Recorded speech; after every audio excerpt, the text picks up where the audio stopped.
Yes, you read it right, my GF cheated on me because I couldn't buy her a $3,000 bag. I, 27M, was in a relationship with a woman, I'll call her Luna, 26F. We dated for more than 2 years when, one day, I found her making out in a Mercedes-Benz Cabriolet. This happened a week ago when I went to an office party. A few drinks later, my colleague and I went outside to get some fresh air, and something caught our attention. A shiny blue Mercedes-Benz Cabriolet. It was parked 2 buildings away in front of a hotel.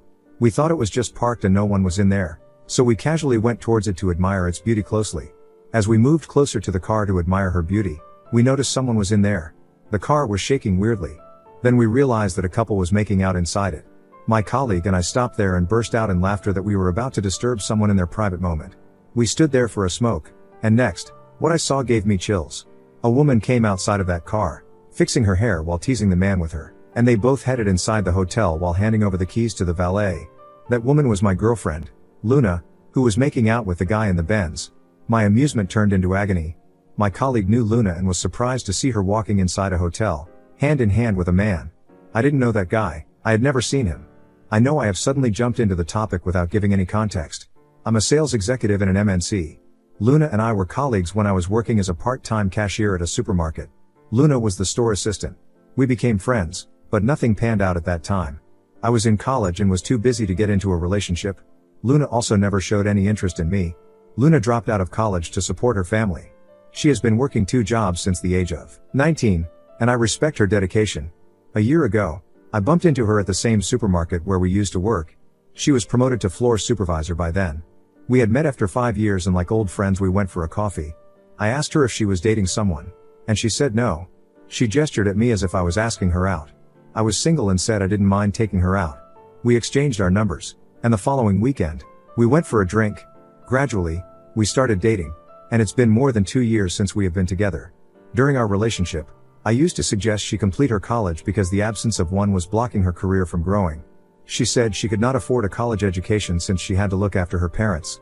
Initially, I sympathized with her because she was sacrificing her career to take care of her family, but eventually, I discovered that she was sending only 25% of her income to her parents. Besides her job at the supermarket, which was stable and consistent, she used to struggle for her evening jobs. She hoped from one to another, from being a waitress to a bartender. She tried it all. Since she was working 2 jobs, I suggested she quit one job and join the college while the salary from one job could take care of her needs and her family's. She kicked against the idea of rejoining the college. She said her income from one job was not enough for her to survive. I respected her choice and did not push her further. The thing is, I wanted her to complete her college and settle for a stable day job. I was looking forward to proposing to her after a few months, and her schedule was the biggest hindrance for me to settle down with her. I loved her and was serious about her. I tried to confront her about my feelings that I wanted to marry and settle down with her within a year. Hence, I wanted her to sort out her career first.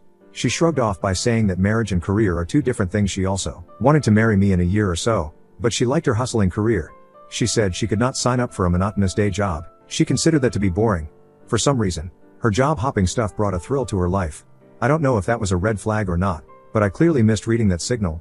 Luna didn't believe in saving, so she used to spend all her income on her lifestyle.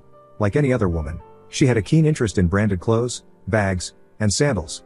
For someone who doesn't know Luna's profession or background, they would assume her to be of a wealthy background because of the way she carried herself. I don't know how people would take it, but I never considered it a problem. Initially, I did try to advise her to save up, but she said she was working so hard, hence she deserved to own those stuff. Besides, she was using her own money to fulfill her expensive choices. A year ago, she asked me if she could move in with me. She was living with her friend who was moving out to a different city. Luna could not bear the expenses of the apartment alone, hence asked me if we could stay together. I was happy she was leveling up our relationship because I was also serious about her. I told her she did need not to contribute since I was already bearing the rent and other house bills alone. Instead, she can save up that money for herself. I didn't think about money a lot. Apart from the food expenses, nothing shot up due to her moving in, so I didn't mind bearing it. 6 months ago, I got a promotion at work. It was a very proud moment for me. I had worked really hard for it. To celebrate my achievement, I took Luna out for a candlelight dinner at a fancy restaurant. She was really happy to enjoy the service at a premium place where she was usually at the other end, service provider as waitress or bartender. She was so pleased that she kept telling me I was raising her expectations. I wanted her to pamper her like any man does for his GF/wife. Little did I know that I was digging my own grave. After that dinner, Luna started subtly suggesting that I take her out every now and then, which basically meant every weekend. Her demand was not for a regular Subway, McDonald's, or any regular eatery. She suggested a fancier place every weekend. For the past few months, I had put up with her, thinking that she would soon get over it. While her eating out habit didn't subside, a new habit of hers popped up, and it was for gifts. She started demanding gifts from me. Her request was not for any occasion but just random, and that too, expensive ones. Sometimes, it was for a Zara dress, the latest iPhones, and whatnot. It was her birthday last month, and I casually asked her what she needed for her birthday gift. Her wish list almost choked me. It was a Chanel bag of $3,000. I cracked up, taking it to be a joke. But she got offended. She said that I was judging her on her choice. I told her I wasn't judging her at all, but I seriously took it as a joke. $3,000 for a bag is seriously something that I cannot wrap my head around. Instead of acknowledging her unreasonable demand, she justified it. She said that since I got a hefty raise after my promotion, I should be treating her with something fancy. Besides, I have not gifted her anything significant for the last 2 years of dating each other. I was shocked when she said that. I know I didn't gift her anything expensive, but I have been bearing all the household expenses for the last 1 year. Before she moved in, I was bearing all the bills for lunch and dinner whenever we went out. I deliberately didn't let her pay because she was earning less. She didn't fight with me over this, but she gaslighted the situation to the extent that it made me feel guilty for not providing her with what she needed. She said that $3,000 was just a 10-day salary for me. People spend their entire month's salary on their girlfriend. See, I know $3K would be a 10-day salary, but I believe spending that much money on a bag is worthless. I know there are a bunch of people out there who go crazy over these over-the-top brands. $50K Nike shoes or $10K Gucci belts. I'm sorry, but I don't find it worth spending a dime on such short-term clothing items. I told her that if she wanted, I could give her that money, and she would get some vocational skills to help her improve on her work. I know I sounded boring, but I couldn't think of anything better to spend $3,000. She rolled her eyes and called me stingy. She was clearly angry with me but didn't say anything. Her attitude had definitely changed after that. I thought she was just upset because of the bag episode and would get over it. On her birthday eve, I came home early to plan a surprise for her. I took a half day at work to buy flowers, candles, cakes, and a couple of dresses from Zara, which she had been eyeing for some time. I kept waiting for her until midnight. She usually used to return by midnight, but after that fight, she was coming late. I called her to check when she would return, but she didn't answer the call. After an hour or so, she messaged me that her colleagues had planned a surprise party for her birthday, and she would be spending the night there.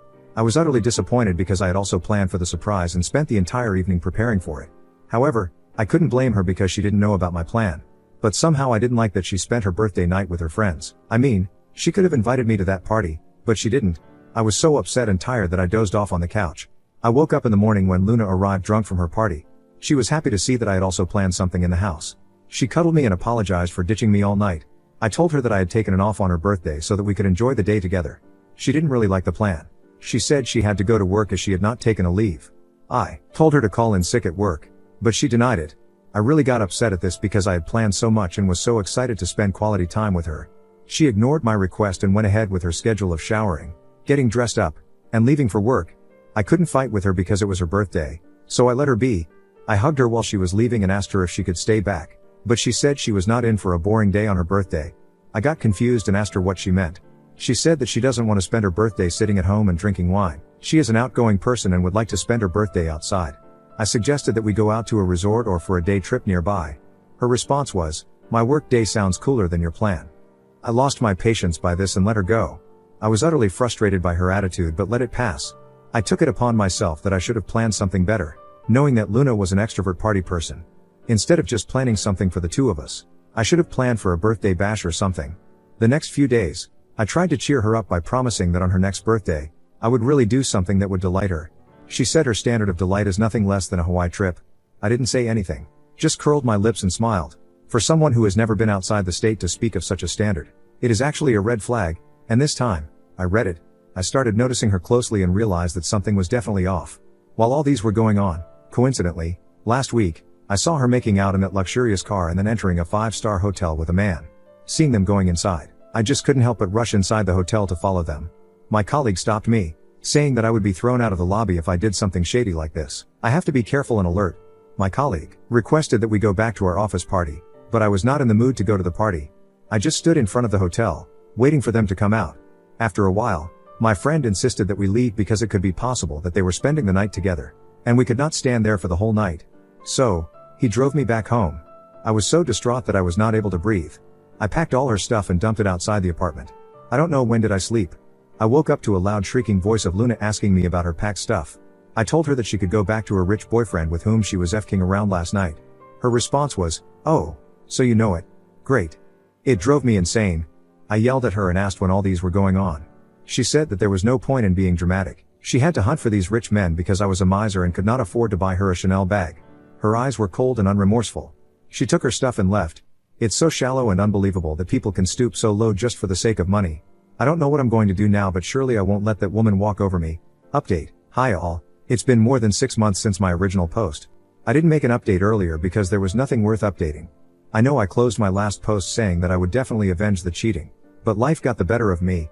A few weeks after my breakup, coincidentally, I was sent to Seattle for a month-long project by my company. And that helped a lot.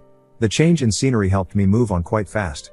After a month, when I was back from my work trip, I won't say I had completely forgotten her, but yes, I had moved on a lot. I blocked her from all social media platforms so there was no way I could see her or know about her. A week ago, Luna showed up at my house. She looked miserable. I was no longer angry with her, so I let her in. I asked her the reason for the visit. She broke down, apologizing to me. She said she was sorry to ruin our relationship for some short-term gifts. I asked her to move on because I had come ahead from my past. She told me that I was the only person who ever loved her while everyone else was just using her body. I told her that she could not label others to be users because she got those expensive gifts in return. She said that she doesn't need those fancy items but a permanent partner to settle with because she has been hustling for the last 10 years. I wished her good luck finding her man because I was no longer her man. She pleaded with me to give her another chance. She told me that she was broke and had been living on a friend's couch because she could not afford a place for herself. I told her that she had 2 jobs which should be sufficient to provide her with a basic life. She started crying again and said that she never had 2 jobs, she had only one at the supermarket. I was shocked at the revelation because, for the 2 years we dated, she told me that she was going out for work. She said that she used to go out with her friends every evening, hit on men at the bar, and make out with them in exchange for gifts and money. I don't want to spell it out, but that's what she meant. I was so shocked that I could barely speak a word. She added that she was about to hit her 30s, hence she is unable to juggle her day job and the night's work. She wants to settle down and lead a normal life. She pleaded with me not to judge her and take her back. She promised that she would prove to be a good wife. I assured her that I wasn't judging her at all, but it was unfair that she kept me in dark for 2 years. She lied to me and she cheated on me and I can't forget that. She held my hand and cried that she was broke and needed help. I told her clearly that I could not be back with her and she should leave me alone. Her confession swirled my mind that I was dating someone who was seeing other men every other day and I was such a fool to love her all those years. I spoke to my friend about this, the one who was with me when I saw Luna making out in that car. And he suggested that I take a STD test because I was with that woman for so many years while she was f***ing around with others. Chances are there that I might have get infected. I resisted the test because I had no such symptoms. But my friend said that sometimes the symptoms take years to appear. So it's better to be safe. I have booked for the test tomorrow, hoping to come out clean. Update 2. Hello people. My STD reports came clean. Thank God. Today I was passing by that supermarket where I met Luna or where she worked. Something inside me urged me to go inside. I went inside and was lurking in the food aisle when one of the tenured employees who happened to be my colleague when I used to work there spotted me. He came and spoke to me. He knew that I dated Luna, so I asked him if she was still working there as I couldn't spot her. He said that Luna was fired from the job 3 months ago. I asked him the reason but he said he doesn't know. I told him about my breakup with Luna. Then he revealed the truth. He said that of late Luna was caught on camera trying to make advances towards male customers who looked wealthy. The security was keeping an eye on her for a long time but since nothing was captured on the camera, they couldn't take any action. She was usually seen leaving the supermarket in their car after the shift. But 3 months back, she was caught making out with a customer in the secluded corner of the store. She was given a warning because she was one of the tenured employees. But a few days later, the same customer turned up at the store and created a huge scene that Luna had slipped out money from his wallet when she went to his house for the night. The management had to take action and this time she was fired. I asked him since he was working with her for so many years, did he find her shady? He said that he was shocked to know about her truth because she was very normal with her co-workers and friends. No one knew about her dark reality. He said that Luna's reputation had gotten so bad in their working community that no one wanted to refer her or hire her. She was just using men to fund her lifestyle. I'm sharing this here so that others can be careful about the person they are dating. I feel lucky that it was just for 2 years. I read so many stories where the partner hid their true identity for many years, even after my marriage. Thank God, I was out of it before things got too serious. Please run a background check before marrying anyone or at least spend enough time with them, meet their parents, and meet their friends before even getting serious with them. Thanks for hearing me out.